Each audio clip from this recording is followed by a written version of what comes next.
The Lord has to be exalted. And one of the best ways to exalt the Lord is to love whom God loves. And God loves children. Yan po ang ating pag-aaral ngayon, how to treat children. Dear God, we thank you that you call us your children. That each of us is a child of your majestic parenthood. Salamat, Panginoon, at nawa maunawa namin ito at maunawa rin namin kung paano tulad mo ay magmamahal din kami ng ibang children. Father, forgive us our sins, cleanse us from all our iniquities, make us whole, and teach us. Kayo po ang nais naming marinig, tinig nyo, gamitin nyo lang po ang inyong lingkod, magpalaya po kayo, magturo, magtuwid, magpalakas sa aming lahat, at nawa ang pangalan nyo madakila namin. We commit everything to you, Father, asking you to bless us in the name of your Son, Jesus. Amen. How to treat children. Matthew 19:13-15. Some people brought their children to Jesus so that he could place his hands on them and pray for them. His disciples told the people to stop bothering him. But Jesus said, "Let the children come to me and don't try to stop them. People who are like these children belong to God's kingdom." After Jesus had placed his hands on the children, he left. Maraming nagdadala sana ng mga bata sa Panginoon para pagpalain niya, pero pinigil ng mga alagad at ayaw nilang palapitin, at sila ay pinagsabihan ni Jesus, "Hayaang lumapit sa akin ang mga bata sapagkat ang kaharian ng langit ay tulad sa mga gaya nila." At pagkatapos binasbasan niya ang mga bata, kinalong, nilapatan ng kamay bago siya umalis. Historical and archaeological finds strongly suggest that children in biblical times were nobodies.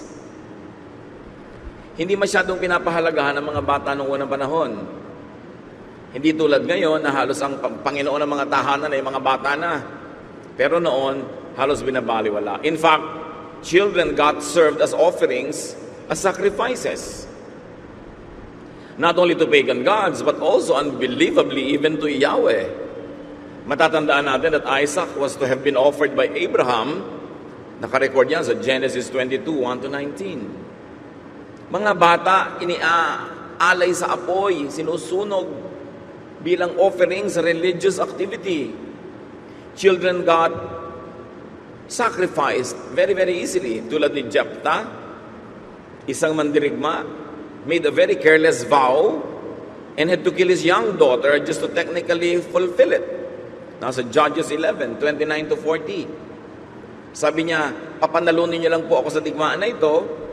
Pag uwi ko, ang unang sumalubong sa akin, isa-sacrifice ko. Ang unang sumalubong, anak niyang dalagita." Itinuloy niya yung kanyang panata na hindi naman natin alam kung talagang tinanggap nga ba at gusto ng Diyos yung panata niya, pero pinatay niya yung kawawa niyang anak. Children also got eaten by cannibalistic parents. Horrific. 2 Kings 6:28, sabi ng babae sa hari, "Another woman and I were so hungry that we agreed to eat our sons. She said, if we ate my son one day, we could eat hers the next day." Mga nanay na sa sobrang kagutuman ay naging cannibalistic at nagkasundo na iluluto ang kanilang mga anak. Paano mo ituturo sa Sunday school? Pero ginagawa nila yon. In the olden days, children got massacred for seemingly flimsy reasons. 2 Kings 2:23-24. Mga bata na nanukso na isang propeta, nilapa ng mga oso. Children were readily sold to slavery. Tulad ni Joseph, pambayad sa utang ng mga magulang ang mga anak, nagiging alipin. Marami pa. And in this cultural climate that had very unkind treatment of children, Jesus is like a fresh wind blowing from the desert. He applies His doctrine of love for children. Na sobrang natin ma-appreciate kung atin mo nang talagang titingnan yung background, yung cultural background. Ano ba ang mga bata nung araw? Matthew 19:13, balikan natin. Some people brought their children to Jesus so He could place His hands on them and pray for them. At least some people thought that children needed and deserved Jesus' blessings. But people brought the children to Jesus for acceptance, for affirmation, and blessing. Magandang layunin na dapat gawin ng bawat isang magulang. At yan ang kahulugan na tayo nagde-dedicate ng mga bata. Inilalapit natin sa Panginoon for affirmation, for acceptance, and for blessing. Matthew 19:13, his disciples told the people to stop bothering him.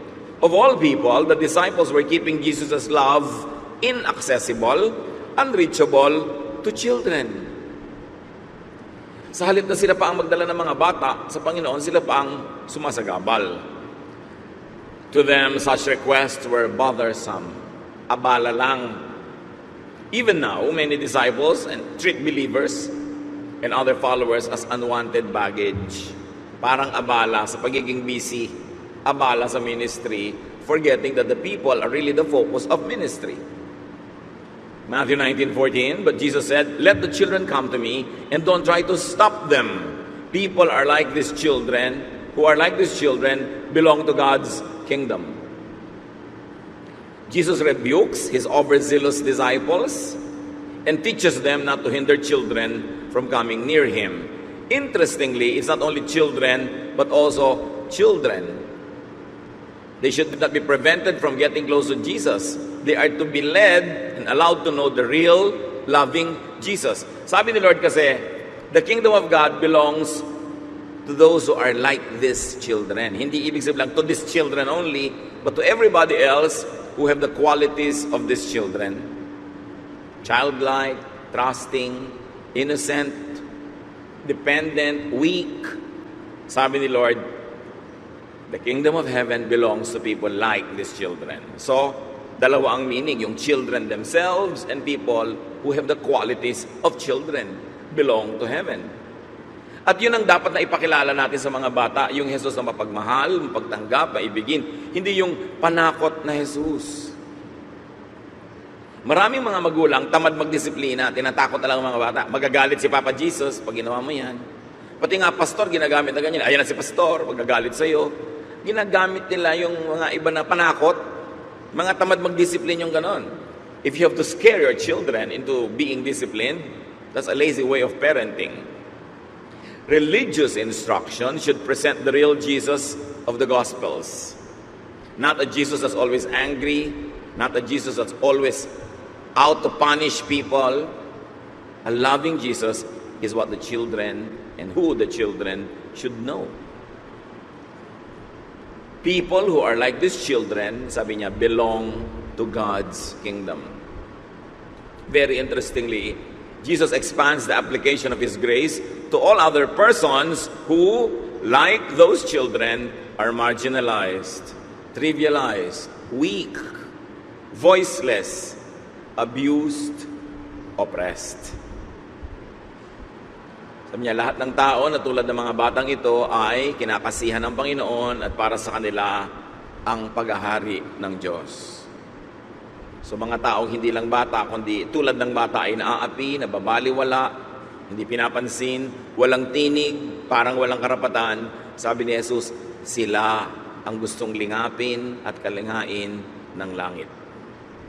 Napakaraming spiritual application nung sinasabi niyang the kingdom of heaven belongs to people like these children. But very clearly, Jesus accepts children as He accepts the sinners, the sick, the weak, the poor, and the rejected. Sama-sama sila sa isang grupo ng mga tao na nababaliwala, nakakawawa, naaapi nung panahon niya at sa marami pang ibang panahon. Matthew 19:15, after Jesus had placed His hands on the children, He left. Kung ano man ang ginagawa niya, hindi na yun natapos, hindi na yung binalikan, pinagpala niya yung mga bata at umalis na siya. So maaring yun talaga ang pakay niya noong mga sandaling iyon. But very, very interestingly again, Jesus breaks tradition, corrects His disciples, and welcomes and blesses children. In fact, Mark 10:13-15, sinabi pa nga, nagalit siya sa mga disciples. Now, how do we treat children? Taking the cue from Jesus, the Lord of Lords, the King of Kings. in whose name every knee will bow, every tongue confess that He is Lord. Jesus who pleases God the Father in heaven. Jesus who is the complete personification of God in human form. Paano tayo matututo mula kay Jesus kung paano itatrato ang mga bata? Accept children unconditionally. Warmly, hospitably into your family. Yan ang kauna-unahan dapat na maramdaman ng bata na siya ay accepted. Do not abort fetuses. Hindi sila inilalaglag.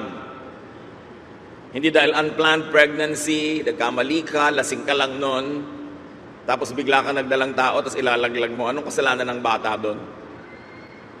Sabi po ng maraming mga dalubhasa, maliit na fetus pa lang yung bata sa loob ng sinapupunan, nakakadama na kung wanted siya or not. Kung ibig siyang ilaglag ng kanyang ina o hindi. Kung welcome siya sa mundo. At nagkakaroon niya ng epekto sa kanyang pagkatao, sa kanyang personalidad habang buhay. Do not reject children for their inborn nature. Some children have physical imperfections. Some have talents that parents might not like. Some have inclinations that do not probably fit into the culture of the family. But the family must accept the child unconditionally. The child did not ask to be born. Hindi naman niya ipinakiusap o ipilit na ipanganak siya. Napanganak siya dahil sa ginawa ng mga tao, ng kanyang mga magulang. Therefore, ang mga magulang ang kauna-unahang dapat tumatanggap ng walang patakaran sa bata. Do not reject children for their inborn talent or lack of it, for inborn physical attributes. Minsan, kamukha nung kapitbahay mong naiinis ka na rin sa anak mo. Minsan, kamukha ng biyanan mo para silang pinagbiyak na yoyo. Mainit tuloy ang dugo mo sa anak mo, sa sarili mong anak. Do not reject children for inborn character traits that they did not impose upon themselves or create. Do not hate children for being born this way or that way, especially if you are the parent or the family. Yes, improve children, help improve children, but do not reject or change them. Not even God changes people. The Lord changed me. May mga bagay na sabi, bakit pray na ako ng pray, hindi na-change? Yun ang nature mo. Pwede mo improvein. You can be the best version of yourself, but you cannot change yourself as you were created. God creates all people, and God knows what He's doing. Psalm 139, 13 to 16, you are the one who put me together inside my mother's body. So you are the one, not anyone else. You, O God, are the one who put me together inside my mother's body. You created me. You decided which genes from which grandparents will go into my body and my personality. You decided the mix, not me. God, you do it. And sabi niya sa verse 14, and I praise you because of the wonderful way you created me. Everything you do is marvelous. Of this I have no doubt. Nothing about me is hidden from you. I was secretly woven together deep in the earth below. But with your own eyes, you saw my body being formed. Even before I was born, you had written in your book everything I would do. So ang sinasabi dito ng mga awit, pinupuri kita o Diyos dahil sa kagilagilala sa paraan mo ako nilikha. Walang nasa aking pagkatao na lingid sa iyo. Kayo po ang lumikha sa akin nung tahimik pa lang akong nabubuo sa mahiwagang lugar. Walang nangyari sa akin at nalagay sa aking pagkatao, kulay ng aking buhok, haba ng aking mga bias, kulay ng aking mata, talino ko, walang nalagay sa akin na hindi kayo ang naglagay. At dahil dyan, dahil kayo ang naglagay ng mga ganito, para na rin inilagay nyo ang mangyayari sa buhay ko. Dahil siyempre, kung binigyan mo ko ng talent sa music, well, magiging musician ako. Liba na lang sobra kong pigilin yun o pigilin ng iba. Kung ginawa mong sociable ang personality ko, ang magiging role ko sa buhay is nakikisalamuha sa maraming tao. Kung ginawa mo akong introverted, baka mga backroom jobs ang trabaho ko, yung mga tahimik na trabaho. So para nang itinakda ang mangyayari sa buhay mo dahil sa mix na ginawa sa iyo ng Diyos. At tayong mga pamilya na tumatanggap ng bawat batang isinisilang, huwag nating lilimutin yon. Hindi niya nilikha ang sarili niya, nilikha siya ng Diyos. At ang dapat gawin, mahalin, tanggapin, tulungan so the person could develop into the best versions but of his or her own self. Hindi mo pipiliting maging katulad mo, sundan ang iyong mga yapak, tularan ang naging karir mo dahil mayroong ibang nakaguhit sa kanyang palad para sa kanya. So accept children, very especially if they are yours. Woman, do not give your child's father a reason to doubt the child's paternity. Pag hindi malinaw sa lalaki na anak niya ang bata, paano niya paninindigan, paano niya mamahalin, paano niya susuportahan. At kung minsan, sa kawalang pag-iingat, may mga babaeng nalilito ang 5 lalaki kung sino sa kanila ang anak, ang ama. Kawawa yung bata dahil lahat magtatanggihan. Dahil sino ba naman ang gustong sumambot, sumalo, nang hindi siya tiyak kung kanya nga. Kaya iniingatan talaga ng babae ang kanyang sarili. Para hindi siya pagdududahan, anak ko ba talaga yan? Bakit kamukha ni kumpare yan? Di ba? Naglihi lang ako sa kanya. Parang si Maria Clara ipinaglihi kay San Antonio. Na ipaliwanag tuloy kung ba't kamukha siya ni Padre Damaso. Dapat maingat dahil yung bata ang nagdurusa. Pag nalagay siya sa sitwasyon ng pagkakaanak sa kanya, na questionable sa marami. Love children. Clearly, consistently, fabulously, extravagantly. That's when you can never be wasteful. Because love always accomplishes its beautiful mission. Maraming mga tao, kaya nung lumaki, masungit, mailap, mahiyain, masama ang ugali, etc., etc., dahil kapos sa pagmamahal na natanggap ng bata.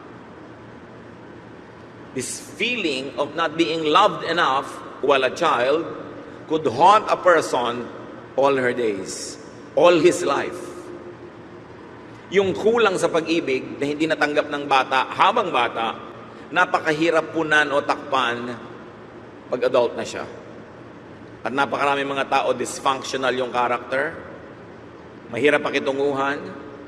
Ang pinagmumulan pag nag-research ka, a terrible childhood. A childhood that is spent not being loved, not being cared for, but in fact being rejected and sometimes even abused. Ang bawat sugat na nililikha natin sa puso ng isang bata ay halos hindi naghihilom buong buhay pag hindi nadala sa paanan ng Panginoon. Kaya hanggang ngayon, marami mga tao merong mga sari-saring anxieties. Yung mga batang laging iniiwan, hindi minahal, kulang sa yakap, kulang sa lambing, may mga separation anxiety. Kahit sa high school friend, nagagalit pag nagka-boyfriend na yung kaibigan niya, nagsiselos na, kasi gusto na niya mag-attach. Kahit sa mga office mate, pagka naglakaran, hindi siya kasama, masama ang loob. Kahit sino talagang aalis, kay boyfriend niya o boyfriend ng kaibigan niya, hirap na hirap ang loob niya. Hindi maka-adjust pag may taong lumalayo. Kasi nga, buong buhay, wala naman siyang kasama, walang kapiling, walang masandalan, walang masilungan. Kaya pag nakakita ng kahit sino, nagbigay ng kahit konting pagtingin, para ng talabang kakapit. Lilimutin na ang karunungan, lilimutin na ang katalinuhan, lilimutin na ang katwiran, dahil nakakita ng konting pagtingin. Kawawa ang mga batang hindi pinapalaki ng busog sa pagmamahal. Laging yun ang hanap-hanap. Kaya marami mga batang babaeng lumaking walang tatay sa bahay, ang nagiging mga boyfriend, mga mukhang tatay, mukhang lolo. Nakadalasan may asawa at mga sariling anak kasi meron siyang longing to belong to a man who has a family, to belong to a family. Nagkakariwariwara ang buhay ng babae. At ganoon din naman yung mga lalaking lumaking walang tatay sa bahay o walang nanay. May kulang na laging hinahanap. Napakadali tuloy dayain, napakadaling paibigin, at napakadaling masaktan. gawa ng mga magulang na dapat sana'y nagmahal o pamilyang dapat ay umibig. How else do we treat children? Bring children up in the knowledge of the Lord. Dapat maunahan ang isip ng bata na ang laman ang Panginoon, ang karunungan ng Panginoon, ang katuruan ng Panginoon, para hindi maagaw ng iba't ibang mga nag-aagawang mga karunungan na tutokso sa kanya yung lugar na para sa Panginoon. Pag nauna na yan, nauna na. Mahirap na yung palitan o matabunan ng ibang mga katuruan. Kaya sinasamantala natin habang mga bata ay bata. Tinuturuan ang mga salita ng Diyos. At tuwing kaya, pinapag-aral sa mga matitinong Christian school na kahit wala ka, hindi kanya kapiling, alam mong ang naituturo sa kanya, mga bagay na maka-Diyos. Napakahalagang investment sa kanyang sariling pagkatao yon. Teach children clear moral values. To know right from wrong. Para buong buhay dala nila. Proverbs 22:6, teach your children right from wrong, and when they are grown up, they will still do right. Yung mga ibang magulang, mag-aasawa na yung anak, o lalayo, magtatrabaho, ilang taon na, 24, 23, 22, 27. Huwag na kayong mag-alala kung naturuan nyo ng tama yan buong bata, hindi na niya yun ihiwalayan. Nasa kanya na yun, siya na yun. Maligaw man ng konti, madapa man ng konti, lumihis man ng landas ng konti, konti lang, hindi sobrang lalayo, at bumabalik din. Kasi siya na yun. How do you make up for times that you missed to teach them because they were not with you when they were children? Kaya malaki pong dagok sa buhay ng ating lipunan yung napakaraming lumalayo, nag-a-abroad para magtrabaho just to survive. We understand that people have to find livelihood, that you want to be able to earn more, to provide for the material needs of your family better. But this separation of families should not be prolonged. It must have a definite and clear ending so that the family can be together again. That's why I am not for the policy of our government to export people and to export labor because of the social and moral cost. Our people pay a very high price for the $16 to $20 billion that overseas workers send to this country, that our government people squander foolishly. Napakalaki. $20 billion, ilang drum na luha ng lahat ng nangungulilang ina, ama, asawa, anak, ang bumubuo ng billions of these dollars. Ang laki ng cost. Kaya lagi kong ipinapayo, lalo sa mga bago pa lang mag-aasawa, planuhin nyo na huwag maghiwalay. Planuhin nyo na maghanap ng mga hanap buhay, mga sideline, mga negosyong magkasama kayo so you can raise your children together. Kasi kahit umuunlad ka financially, napakalaking karukhaan na hindi malimliman ang inyong mga bata habang sila'y lumalaki. Lalo pag nagiging mga teenager na kailangan maunawa, naiiwan sa mga lolang pagod na. Paralyzed na yung lola, mag-aalaga pa ng anak. Hindi siyempre, pagod na yun. Hindi na masipag magdisiplin. O kaya OA magdisiplin ng mga old maid na mga tita. Walang balance. When is enough? What is enough? So that parents can prioritize parenting. Every month, every year lost cannot be retrieved again. Mahalaga. Hindi natin kino-condemn yung pag-ihiwalay dahil sa trabaho, pero yun naman sobrang habaan. Sometimes you go abroad for need, but please don't stay too long for greed. Dapat need lang. Tapos pagbalik ka na, magsama-sama na uli. Kawawa ang mga bata.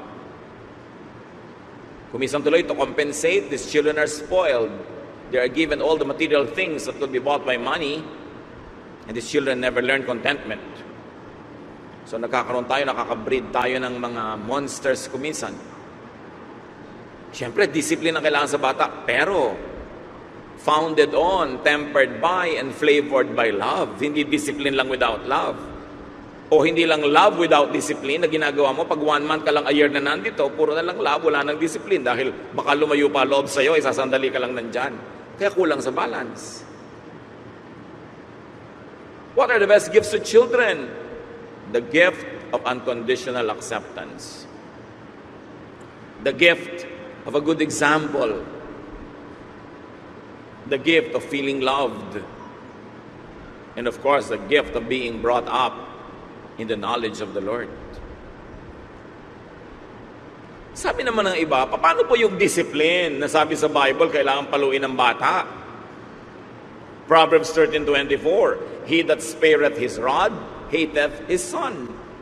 But he that loveth him, chasteneth him betimes. Sabi ng King James Version. Sabi ng ibang version, spare the rod and spoil the child. What can we say about that? Kasi ngayon marami mga conservative Christians, grabe pang mamalo ng bata. Kasi sabi daw sa Bible, minimize corporeal punishment.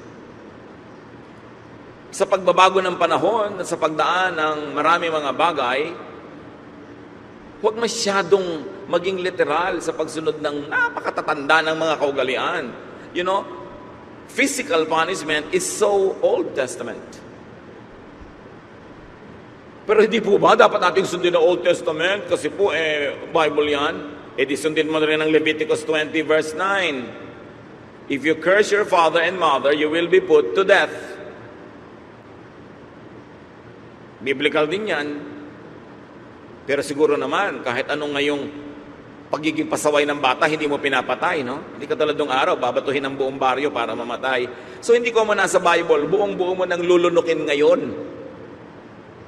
Titingnan mo kung paano i-apply sa mga realities mo ngayon. Iba ang reality 3,000 years ago, 4,000 years ago, in tribal, rural Israel, kesa ngayon. That's why contextualization is important. You've got to study the context of the people who originally practiced the teaching in your context now. And you've got to bridge that with a lot of wise understanding, reflection. And if you're going to err, if you're going to make a mistake on the side of being loving and being kind. Sabi sa Proverbs 13:24 ng Contemporary English Version, if you love your children, you will correct them. If you don't love them, you won't correct them. At yan mga kapatid ko minsan, ang pinagkaiba-iba ng mga version. Sabi ng King James, kailangan paluin mo yan physically. Yan ang basa. Ngayon, ang Contemporary English Version doesn't even mention the word rod or pamalo. Sinabi, ituwid mo ang bata. Pag hindi mo sila itinutuwid, hindi mo sila mahal. So itutuwid pa rin, pero hindi na iginigiit ng version na palo. Kasi marami namang paraan para ipaintindi ang lesson sa isang bata. So nagkaroon ng updated rod. And obviously, the Contemporary English Version now reads the rod of the older versions as metaphor that can be applied many different ways. Kaya mahalaga, nagbabasa ka ng maraming versions. Read the old versions, read the new versions, and see why the translators are translating several ideas this way or that way. And then pray and think and study how to apply it in your life. Contextualize even the word discipline. Because sometimes excessive literal application could mislead and could be dangerous. In fact, the Bible is mostly metaphorical because it's poetry, it's wisdom literature, talinghaga, mga kwento na sinasabi sa pamamagitan ng talinghaga. Pag lagi kang naging literal, chances are you'll be cruel, you'll be unkind, and you might commit grave mistakes. So do not overly romanticize bygone periods. You've got to apply many things in the context of your reality. Parang si Lord, sobrang bawal doon ang magtrabaho sa Sabbath, pero sa panahon niya, nagpapagaling siya kahit Sabbath, which is considered trabaho. So hindi yun literal obedience to ancient teachings, but still, he obeyed the spirit of the teaching that you should love during the Sabbath, that the Sabbath should benefit people. And if working benefits you, then by all means work. You see, the contextual application of such old verses must be done carefully and studiously so that at the end of the day, the verses benefit you and not oppress you. Because God is kind and God is loving. And Jesus wants you free. Teach children to be loving. Kawawa ang batang hindi marunong magpahayag ng pag-ibig at pagmamahal. Laging nagtitimpi, sinasarili, laging hindi nagpapahayag kasi hindi naturuan, hindi na-encourage na magpahayag. Napaparusahan pa pag expressive. So all their lives, they are pent up, they're locked in, they're in themselves. Kawawa naman. And of course, teach children to work hard and to be fruitful.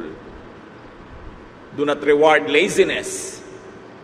Kailangan tinuturuan sila to be responsible for their actions and to receive graciously the results of the things they do.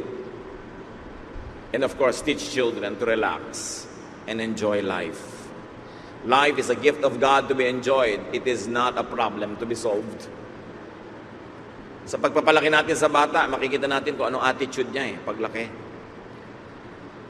How else we treat children? To glorify God who loves them, bring children up in balanced growth. Dapat balanced. Make and help children grow physically, mentally, socially, spiritually, like how Jesus grew up. Luke 2:52, Jesus became wise and he grew strong. God was pleased with him, and so were the people. So Jesus grew intellectually, physically, spiritually, and socially. Balanse. Titingnan natin yun sa mga bata. Very especially, do not teach children and train children to be prejudiced. Yung hindi naman nila kilala yung tao, ginajudge nila kasi sa dinner table nyo, naririnig, ay naku, alam mo, pagkagilagid maitim, traidor. Ganyan agad makwentuhan ng mga tao. Kaya pag nakakita siya ng maitim na gilagid, judge na niya agad yung tao. Ay, alam mo, pagkakulot ang buhok, tamad, etc., etc. Pagka taga-norte, ganito. Pag taga-south, ganun. Nadidinig ng mga bata, they become prejudiced. Do not teach children to be bigoted, to be specifically hateful of people because of reasons that are not founded on reason. Hindi naman reasonable yung reason na yun. Do not teach children to be self-righteous and judgmental and narrow-minded, especially in a religious context. Nahayaan mo anak, lahat yung mga neighbors natin pupunta sila sa hell. Kaya punta tayo kay Papa Jesus. Sabi ng bata, praise the Lord. Ang mga itinuturo mo, yung matuwa pa siya kung may pupunta sa hell dahil hindi nyo kasama sa sekta ninyo. What kind of mentality will these children have all their lives? Respect children, very especially. Sa ating kultura, sobrang pagtuturo na respect elders, we forget the flip side, which is respect children. Dapat yung ginagalang natin. Hinahayaan natin kumisa mag-isa kung gusto. Hindi mo laging tinatanong kung ayaw sumagot. Hayaan mong mamaya na lang pag nasambod na siya. Hindi laging ikaw masusunod na parang meron kang laroang susian, debaterya, na kailangan sumunod pagka gusto mo. And do not needlessly hurt their feelings. Ang mga bata, hindi natin nararamdaman, maramdamin yan. Nadidinig lang ang mga usapan. Meron pa, lalapit sa akin, dala-dala bata. Pastor, ito mga anak ko, napaka-hard-headed. Kasi kung kailangan mo talaga sabihin, nandidinig niya, ba't di mo isigaw sa loob ng tenga niya, hard-headed. Mga takles ang ina. Ito pong anak ko, laging bagsak sa school. Talagang kailangan mo siyang embarrassin. Tumitigas tuloy yung puso, lalong tumitigas ang loob at nagdadabog-dabog. Kasi kung minsan hindi marunong mag-handle ng matatanda.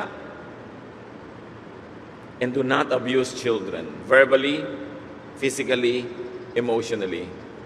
Ingatan niyo ang mga bata dahil pwede silang ma-abuse ng mga nakikitulog sa inyong mga bisita, lalo kamag-anak. According to studies, most who were abused sexually when they were kids were abused by relatives, trusted relatives. Of course, people you do not trust have no access to the children. So it is the people that you trust that should be on the list of your suspects. Of course, do not tell them naman na suspetsa kayo. Pero iingatan yung mga bata. Wala kayong kamuang-muang, nagpapatulog kayo doon sa kwarto niya ng mga kung sino-sino nagdadatingan sa bahay nyo, namamales pala sila. They don't know their rights, they don't know if they'll be afraid, they don't know what to do.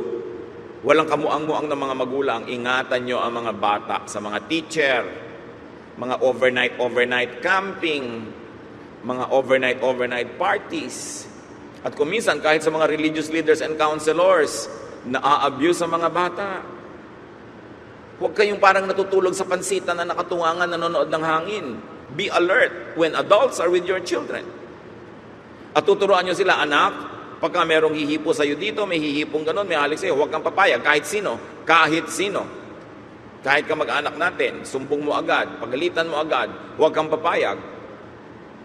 Kasi pag lagi natin tuturo sa mga bata, puro po at ang opo, na-abuse. You've got to teach children to say no. You can always tell them, anak, you can say no, but just say it politely.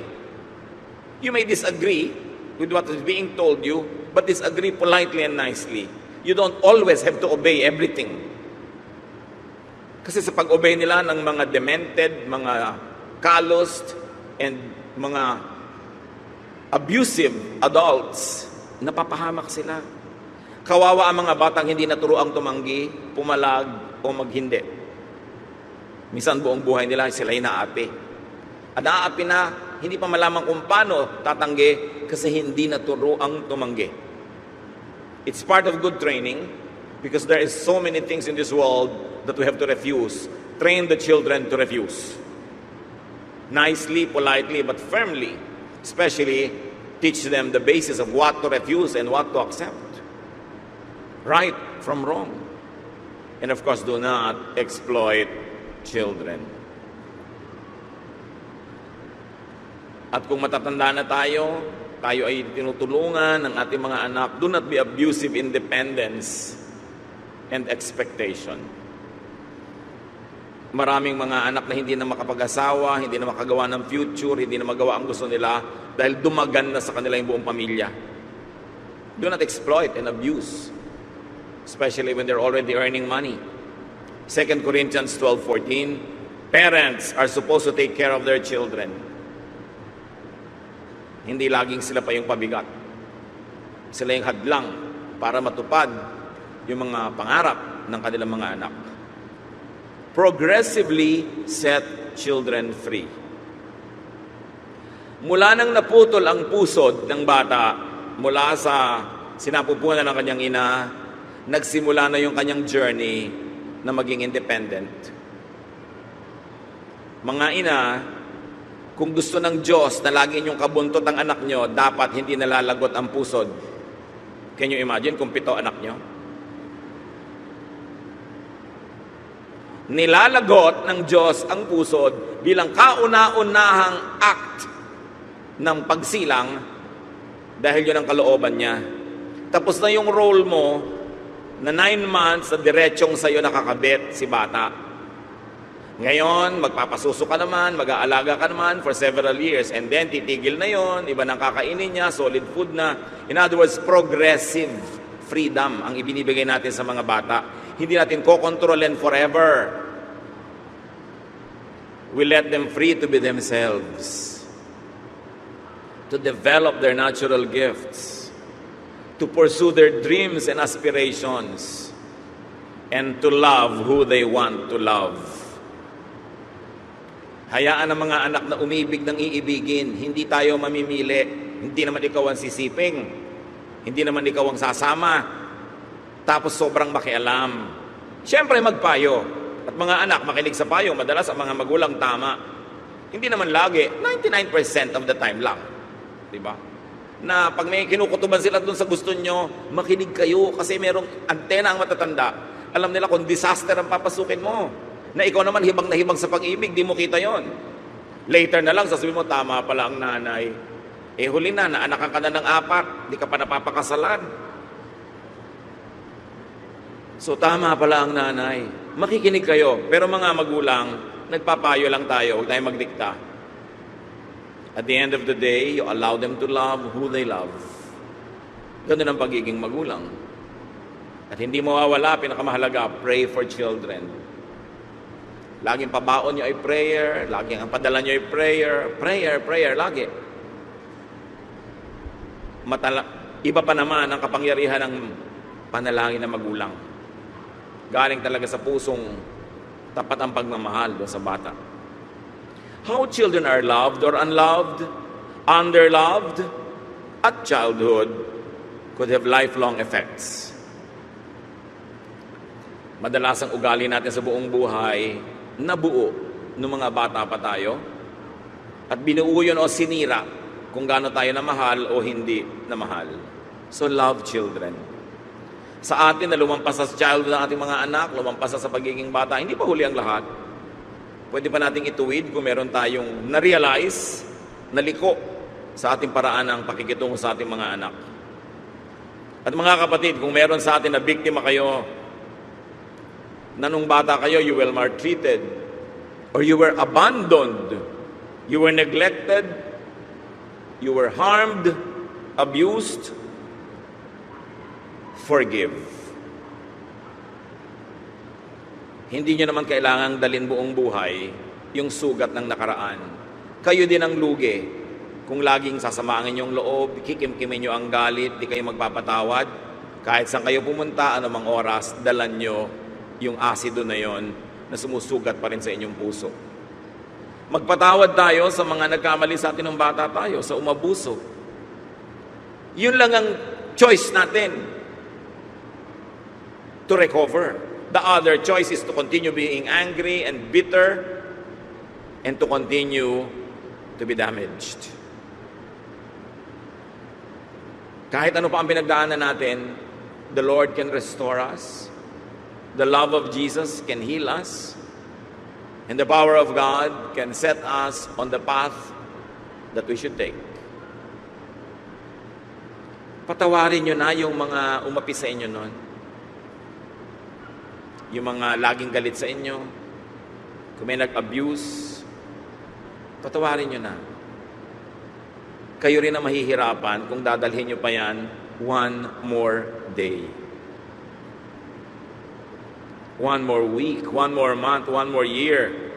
Let go. Let it go. And with the Lord's comfort, try to forget. Move on. There's a whole new life waiting for people who are in the Lord. He gives us second chances, third, fourth chances. Heal in the name of Jesus.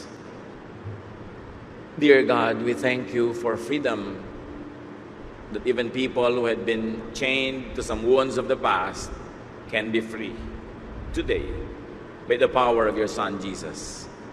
Salamat, Panginoon, na may kalayaan sa ngalan ng iyong anak na si Jesus. At ngayon sa lahat ng tumindig, o kung meron mang di naglakas loob tumindig, pero ito rin ang panalangin, hipuin niyo ang puso ng bawat isang ganitong kalagayan. Patawarin niyo ang mga maling nagawa dahil nasugatan at meron pang kinikimkim na pait. Panginoon, sa iyong mahiwaga, makapangyarihang paraan, pagalingin mo ang sugat ng mga puso ng mga taong ito. Kapag hilumin mo ang mga hapdi, ang mga kirot ng nakaraan, dalangin namin, Panginoon, lubos na gagaling ang mga ito. At sa halip na ito ay nakakasira ngayon maging basehan ng pagbuo ng isang magandang pagkatao. Mas maging maunawain, maibigin ang mga kapatid na ito at makapagpadama sila ng pag-ibig, lalong-lalo sa mga bata. Bigyan mo nawa ang bawat isa ng pagkakataon maka-make up, makabawi doon sa kanilang mga nagawa ng mali, at kung di man magawa yon sa ibang tao. Teach us to love others, to give to them the love that we failed to give to some children in the past. At nawa, Panginoon, turuan mo kami kung paano mas magiging loving. Salamat, Lord, sa pagkakataong ito na pwedeng makipaglinawan sa inyo, that we could clear the air and seek forgiveness for sins that probably have laid buried and forgotten but continue to haunt our spiritual lives.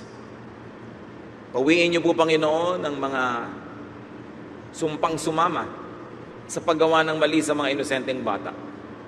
At kung may mga pagpapala kayong na-withheld, hindi na ipadala, hindi na ibigay dahil sa mga kasalanang ito, Lord, as your people seek forgiveness, or you open the floodgates of heaven and release unto such people the blessings that you've always wanted to give them. Salamat, Panginoon, dahil pwede kaming magbulay-bulay kung paano mamahalin ng mga bata. Nawa ang bawat batang ipinagtitiwala mo sa amin sa iba't ibang paraan, kung kami ay magulang, kami ay kamag-anak, kapatid, mga lola at lolo o mga guro, mga iba't ibang papel namin sa buhay, teach us to be sensitive to children, mapabauna namin sila ng pag-ibig at pagiging makadiyos na magpapalakas sa kanila buong buhay. And ask God to give you more personal applications sa ating pinag-aralan.